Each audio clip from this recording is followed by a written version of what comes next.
ग्रामीण भागामध्ये जास्तीत जास्त विद्यार्थ्यांना संधी मिळाल्या पाहिजेत। ग्रामीण भागातल्या विद्यार्थ्याला संधीच मिळणार नाही आणि आपण ओरडा लुटवणार की शहरातलेच मुलं पुढे चाललेत, शहरातलेच विद्यार्थी पुढे चाललेत। त्यामुळे आमचा सातत्यानं भर असा आहे की जास्तीत जास्त मुलं ही ग्रामीण भागातली आहेत आणि जोपर्यंत ग्रामीण भागातल्या विद्यार्थ्यांना विद्यार्थिनींना चांगल्या संधी मिळणार नाहीत तोपर्यंत त्यांचा खऱ्या अर्थानं विकास होणार नाही।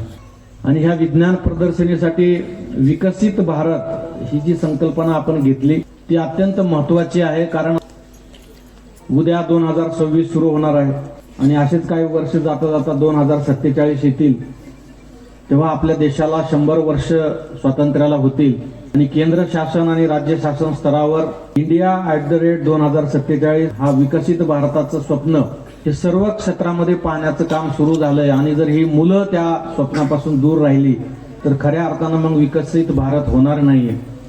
आणि त्यामुळं शाळा महाविद्यालयामध्ये सुद्धा विकसित भारताचं स्वप्न या मुलापर्यंत पोहोचवण्याचं अतिशय महत्त्वाचं काम हे आपल्या तुमच्या आमच्या सर्वांसमोर येऊन ठेपलेलं आहे।